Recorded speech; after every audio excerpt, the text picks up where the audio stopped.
va passer maintenant à la prochaine présentation, en fait, qui est pour ceux qui ont joint par après le Réseau québécois d'agriculture durable et pour ceux aussi qui ont participé à sa mise en place.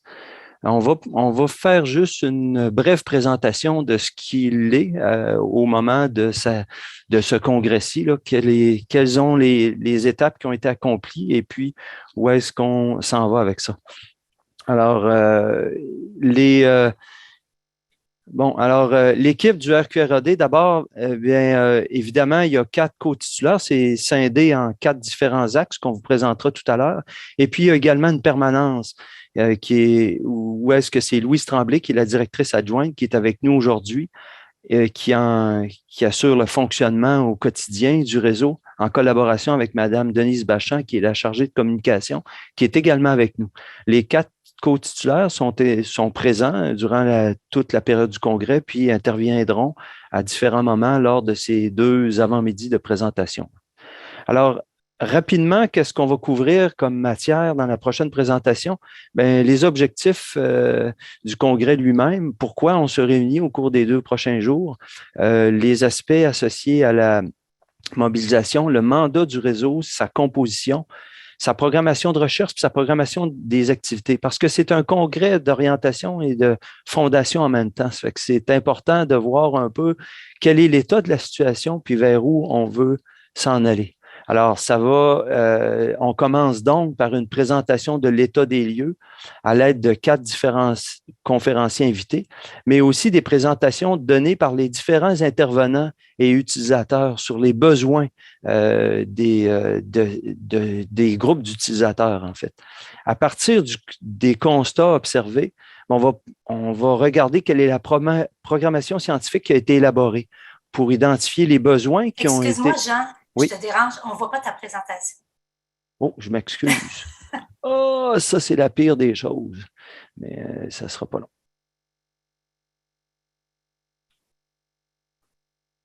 Je vais juste devoir retourner une étape en arrière.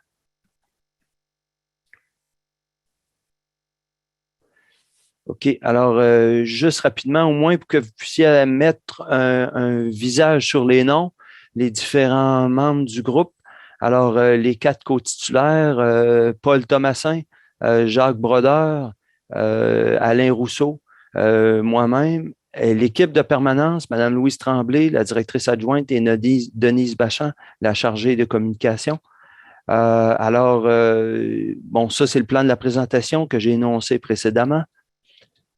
Et puis, les objectifs du congrès. Alors ici, on veut vraiment présenter, avoir une idée de l'état des lieux et des besoins de la communauté d'utilisateurs. Identifier aussi, suite à ce constat-là, quels sont les besoins de recherche.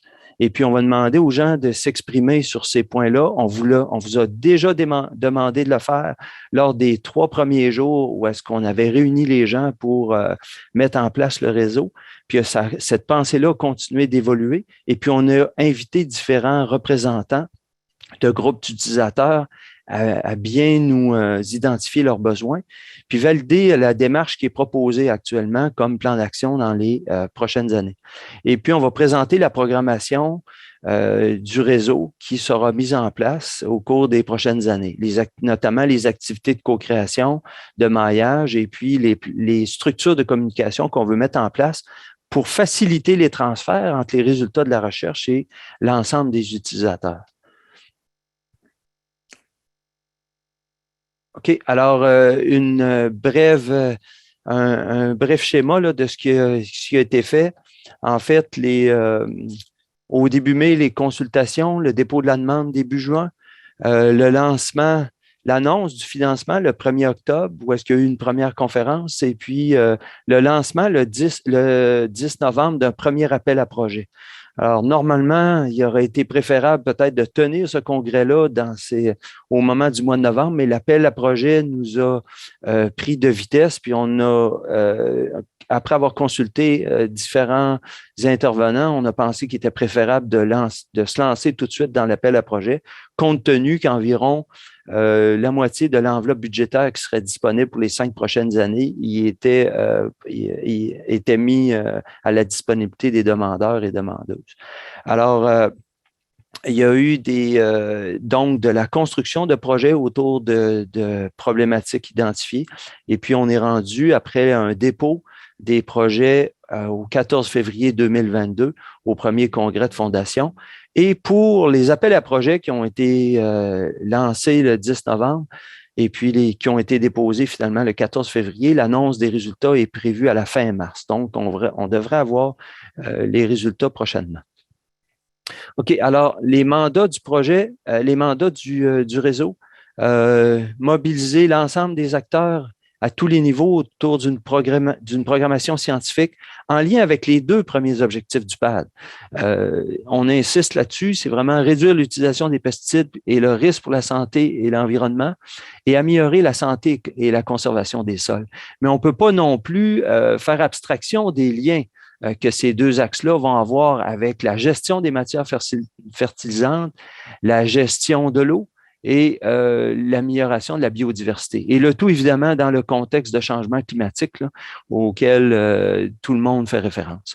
Alors, donc, mobiliser l'ensemble des acteurs, coordonner une programmation de recherche intégrée et transversale pour s'assurer que l'étude de l'atteinte des objectifs du plan d'agriculture durable soit réalisée en laissant le moins de trous possible puis de la manière la plus cohérente et rapide parce que l'ambition ici, c'est d'amener des changements importants dans le domaine dans les 10 prochaines années. Mettre en place des structures de co-création de projets de recherche ciblés pour s'assurer que les utilisateurs ultimes de la recherche sont consultés initialement et sont participatifs dans la description des objectifs et favoriser finalement le maillage à la fois des expertises et des différents acteurs du milieu. Juste dernier point qui était en fait caché par ce truc-là, mettre en place une plateforme de diffusion des connaissances. Alors ça aussi, on conduira une consultation là, au cours du congrès là, pour savoir quelles sont les meilleures façons d'arriver à atteindre la communauté utilisatrice là, dans le transfert des résultats de la recherche. Il ne faut pas oublier que dans l'appel à projet, il y a un 10% de l'enveloppe budgétaire qui devait être réservé à l'élaboration d'outils de diffusion qui pourraient prendre différentes formes. Alors, à ce moment-là, on va vouloir avoir l'avis des membres sur la meilleure façon de rendre efficaces ces transferts-là et de vous assister dans ces efforts-là dans la réalisation de vos projets. Le financement, le ministre Lamontagne en a parlé tout à l'heure. On a 2,5 millions sur 5 ans pour des activités de réseautage. Alors ça, c'est le budget de fonctionnement du réseau lui-même, mais il y a aussi une enveloppe de 26 millions qui va venir s'ajouter pour le financement de projets de recherche, donc 7,5 millions réservés exclusivement pour les membres du réseau. Ça n'interdit pas que les membres du réseau aillent chercher une proportion accrue du financement total, mais on garantit en fait qu'il y a un minimum de 7,5 millions qui est réservé aux membres du réseau. Alors, la composition du réseau, évidemment, elle est constituée de la permanence et des co-titulaires, mais aussi de toute la communauté des chercheuses et chercheurs et d'organismes partenaires. Alors, qui sont ces acteurs? Parmi les co-titulaires, il y avait également des co-titulaires adjoints. Alors, il y a un premier axe qui touche les alternatives aux pesticides. Alors ça, ce sont des axes qui sont en lien avec les deux grands objectifs du réseau d'agriculture durable, mais on a tout simplement au cours des séances de consultation structuré les choses pour regrouper les équipes de chercheurs autour de différentes thématiques. Alors, il y a donc un axe 1 autour des alternatives aux pesticides et de synthèse, conduit par Jacques Brodeur et avec comme co-titulaire adjoint Valérie Fournier, Valérie Langlois. Pour la conservation et la restauration de la santé des sols, c'est Joan Wallen, Jane Morrison et Gilles Gagné qui m'assistent sur cet axe-là. Au niveau des outils numériques, de l'agriculture de précision et des données massives, qui sont des outils complémentaires nécessaires et qui vont faire partie de la séquence d'évolution de l'agriculture de demain, c'est chapeauté par Alain Rousseau en collaboration avec Ramada Magaji, Stéphanie Claveau d'Agrinova et Hossein Bonactari de l'Université Laval. Et finalement, évidemment, dans les barrières à l'adoption, et puis avant qu'une décision d'investissement se prenne, vient toujours le point à savoir combien coûte, combien rapporte des changements à apporter. Alors, il y a tous les aspects socio-économiques associés à des modifications d'itinéraire agronomique classiques vont être supervisés par Paul Thomassin de l'Université McGill en collaboration avec Julie Ruiz de l'UQTR, Marie-Ève Gaboury-Bonhomme et Aurélie Harroux. Évidemment, l'équipe de la permanence du RQRAD, outre Louise Tremblay, la directrice adjointe, et Denise Bachan, la chargée de communication, on a 4 délégués à temps partiel qui assistent dans l'accomplissement des fonctions. Alors, au total, 216 chercheurs et chercheuses provenant de 15 différentes universités et de 4 centres de transfert technologique et cégep, ainsi que de plusieurs centres de recherche. Dans les 29 organisations qui ont fourni des appuis et qui ont exprimé leurs besoins de recherche, donc qui ont été consultés sur ces aspects-là, on a l'UPA, la Fédération, l'Association des producteurs maraîchers, le réseau Ouranos, le Sérum, l'IRDA, Canard Illimité, Centro, le CRAC. Alors donc, la vaste communauté d'utilisateurs est bien représentée par les 29 organisations, et puis il y en a d'autres qui ont manifesté l'intérêt de se joindre. Comme je le mentionnais tout à l'heure, 4 axes de recherche: l'alternative aux pesticides de synthèse, la conservation et restauration de la santé des sols, les outils numériques, les aspects socio-économiques, et qui travaillent tous en complémentarité. Donc, il y a 2 axes qui sont vraiment transversaux. L'axe sur l'agriculture de précision et toute l'étude des barrières à l'adoption et des aspects socio-économiques associés aux changements à venir dans les prochaines années, qui vont aider à appuyer les 2 axes principaux de développement d'alternatives aux pesticides et d'amélioration de la santé des sols. Alors, juste pour vous présenter l'axe 1, je passe la parole à Jacques Brodeur pour nous présenter les thématiques de recherche. Oui, merci Jean. Alors, bonjour à toutes et à tous et un grand merci d'être avec nous ce matin. Donc, je vous présente rapidement les thématiques de recherche de l'axe 1. Donc, l'axe 1 porte sur évidemment les alternatives aux pesticides. Et cet axe regroupe un très grand nombre de chercheurs du réseau, soit plus de 115 chercheurs et collaborateurs. Alors, notre objectif principal est de contribuer de façon très significative à l'atteinte des objectifs du plan d'agriculture durable, soit de réduire l'utilisation des pesticides et leurs risques à la santé et à l'environnement en milieu agricole. Et comme vous le savez, les cibles du PAD sont à la fois ambitieuses et très bien identifiées, soit la réduction pour l'horizon 2030 de 500 000 kg de pesticides vendus et de 40 % des risques pour la santé humaine et l'environnement. Et cela, bien entendu, comme l'a mentionné le ministre il y a quelques instants, dans un contexte d'incertitude climatique. La prochaine diapo, Jean, s'il te plaît. OK. Donc, l'axe 1 regroupe 3 principales thématiques de recherche. Et ces thématiques, c'est important de le souligner, ont été développées lors des premières activités de co-création du réseau en 2021. Alors, je remercie à nouveau tous ceux et celles qui ont participé à cet exercice qui a été très productif. Donc, la première thématique de recherche a pour but d'établir une espèce d'état des lieux sur l'utilisation des pesticides au Québec en milieu rural, en milieu agricole, et ce, pour la majorité des cultures d'importance, que ce soit au niveau des herbicides, fongicides, insecticides ou autres pesticides. Et cet état des lieux est important afin qu'on puisse aller au-delà, en quelque sorte, de la compilation annuelle du bilan des ventes de pesticides, afin de mieux comprendre l'importance et aussi le devenir de la lutte chimique au Québec. Et cet état des lieux est aussi important afin qu'on puisse établir dès le début des activités du réseau, dès le début du lancement du PAD, du programme, les niveaux d'utilisation de pesticides culture par culture afin d'établir une espèce de temps zéro, de temps de référence qui va nous servir un peu d'étalon de base là, à partir duquel, à partir de maintenant, on va pouvoir mesurer de façon beaucoup plus précise les progrès qu'on va réaliser dans chacune des cultures. Le deuxième objectif de l'axe 1 est tout simple, mais d'une importance capitale si on veut réduire le recours à la lutte chimique en agriculture dans nos champs. Donc, il importe de, évidemment, développer toute une panoplie de mesures alternatives aux pesticides de synthèse. Ces méthodes doivent à la fois être efficaces, rentables pour les producteurs et évidemment respectueuses de la santé humaine et de l'environnement. Je vais y revenir brièvement demain.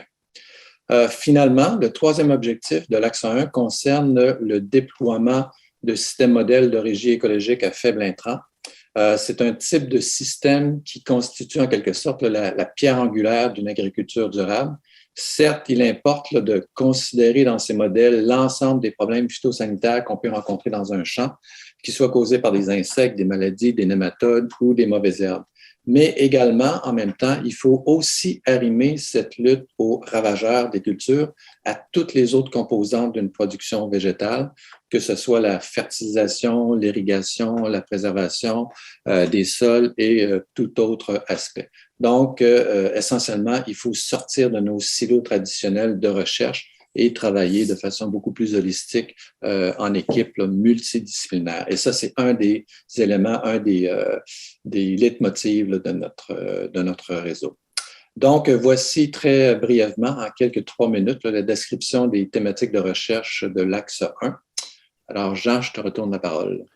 Merci beaucoup, Jacques. Alors, pour l'axe 2, évidemment, on avait regroupé lors des ateliers de travail 5 grands secteurs. En fait, évidemment, les pratiques de conservation, de restauration, les indicateurs de la santé des sols, parce qu'on ne gère pas ce qu'on ne mesure pas.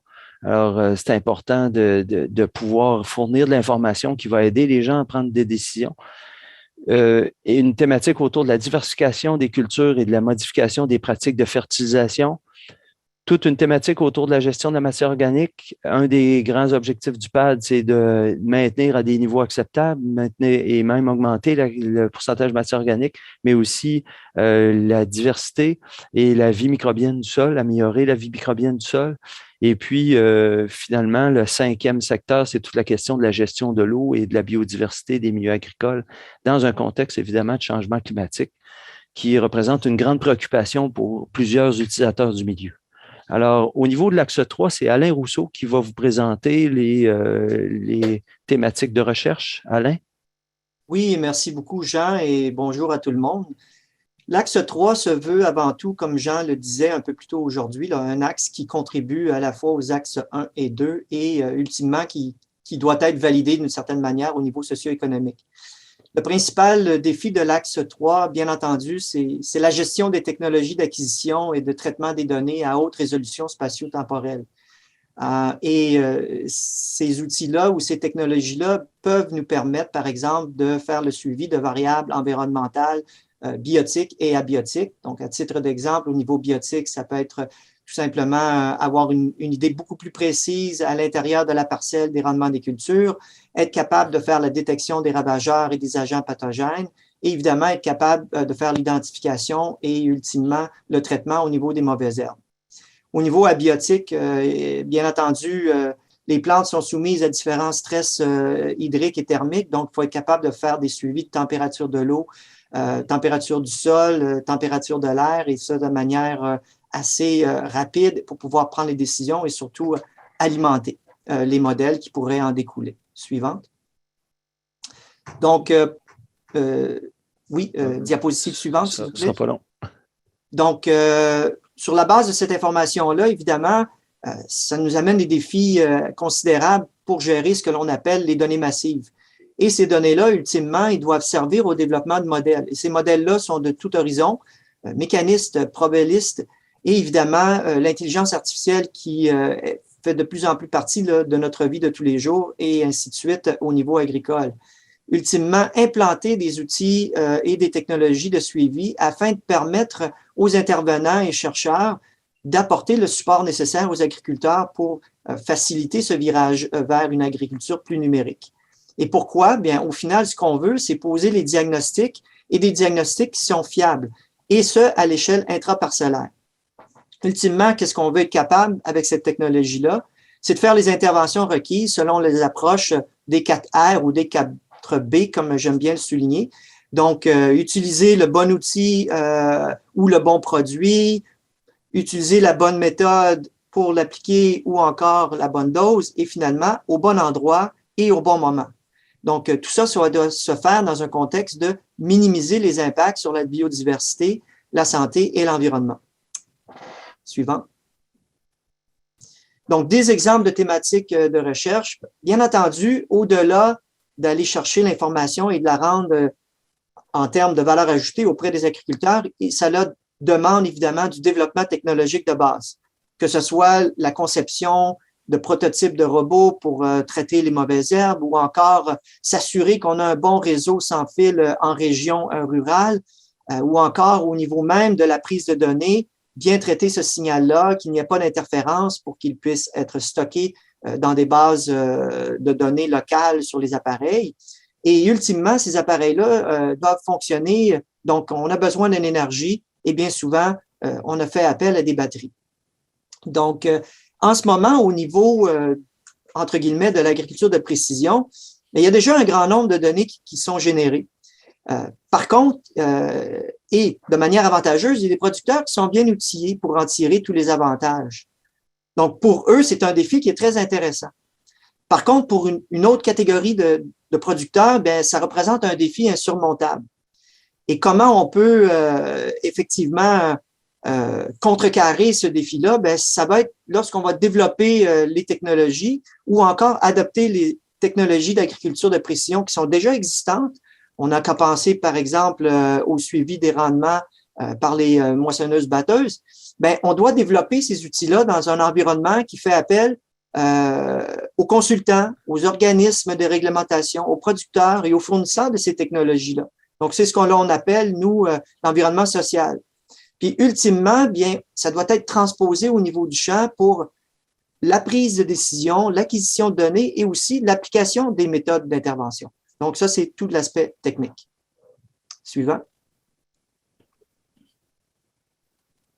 Finalement, j'aimerais attirer l'attention aux participants d'aujourd'hui parce que cet été, il va y avoir la 10e conférence internationale de l'agro-géo-informatique qui va se dérouler du 11 au 14 juillet 2022 ici à Québec.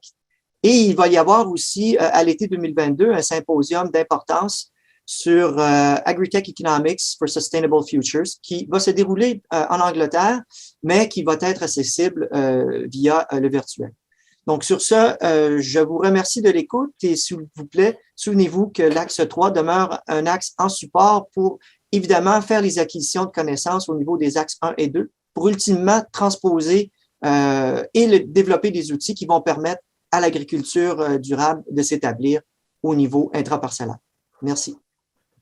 Merci Alain. Alors, le dernier axe, l'axe 4, sur les aspects socio-économiques et les systèmes d'innovation et politique publique. Thank you very much, Jean, and welcome everybody to today's workshop. Axis 4 is looking at the socioeconomic dimensions of sustainable agriculture, and we're the axis that will bring together information from the other 3 axes and putting it into a socioeconomic dimension. Again, overall, the axis will be looking at sort of what is the current situation in terms of sustainable agriculture. And then we want to look at what are the changes in practices and technologies that are going to implement a more sustainable agricultural sector within Quebec. And again, one of the things that we want to do is look at the facilitators or the catalysts that would actually bring in positive change and also identify barriers and potentially how to overcome those barriers in terms of adopting new practices that will improve soil quality and reduce pesticides use in Quebec. The idea behind having a baseline is that by 2030, we will have a comparison so that we can see how we have moved from our current situation to the new situation with the adoption of technology. Next slide. Suivant. Oh. No, okay. This one? Yeah. The Axis 4 has 2 main domains that we look at. One of the domains will be looking at decision makers, and the other will be looking at the scale of changes. The decision makers will fall into a variety of different categories. So obviously, producers are our main decision maker within the sustainable agricultural sector.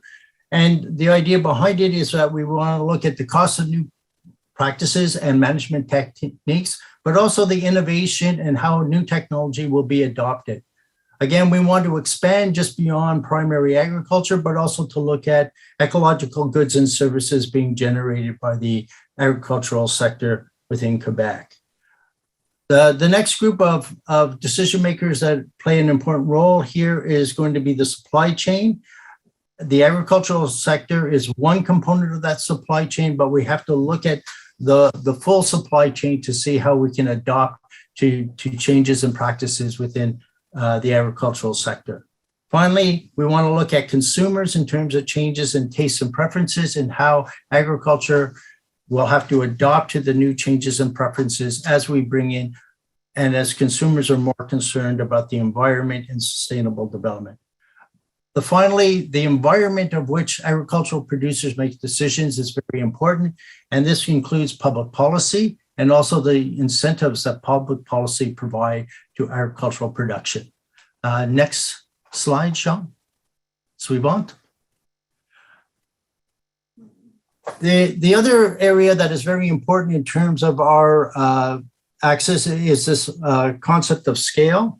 We have to look at decision-making, but also at the scale of decision-making. Again, we have the microeconomic scale that will look at farm profitability and the barriers of new practices and the development of new markets, both local and international markets. This will become an important element as we see climate change and the development of impacts not only in Quebec, but internationally. At the next level or scale will be the mesoscale, which would be sort of a watershed or larger scale. And again, we want to look at the interaction between agricultural landscapes and the broader environment. Again, we want to look at land use and how our management practices to reduce pesticides and improve soil management will have an impact on a variety of different goods, not only ecological goods and services, but also on water quality. And finally, the macroeconomic scale is very important. How does sustainable agriculture impact the Quebec economy? How can we grow our economy with a sustainable agricultural sector? How does the supply chain interact with other industrial sectors and the importance of local and export markets for Quebec products? Thank you. Merci beaucoup, Paul. Alors, juste un bref aperçu de la programmation des activités. Évidemment, on a là-dedans la co-création des projets de recherche ciblés, mais aussi l'animation scientifique à l'intérieur du réseau. Et puis, la veille provinciale, nationale et internationale, parce qu'évidemment, on veut savoir, si on veut savoir où on va et y arriver peut-être plus rapidement, on peut s'inspirer de ce qui pourrait être fait ailleurs par des activités de veille. Et finalement, toute la question de la plateforme de diffusion des connaissances va être aussi au centre des activités de transfert. Alors, les activités du RQRAD visent donc à mobiliser par le congrès d'orientation, les congrès annuels, la cartographie des expertises, la veille, stimuler également le maillage par les activités de co-construction, bâtir un savoir collectif avec la mise en place d'une plateforme de partage de diffusion, mais aussi répertorier, mais inventorier, ou peut-être parfois établir des sites monuments, des sites repères pour alimenter le portrait de la qualité des sols et finalement mettre en place des activités de rayonnement et de sensibilisation aux enjeux agricoles de différentes façons, par la présence sur les réseaux sociaux notamment et les médias et la promotion de l'excellence. Alors, je vous remercie beaucoup pour je remercie les intervenants là-dessus et je vous remercie aussi pour votre présence ce matin.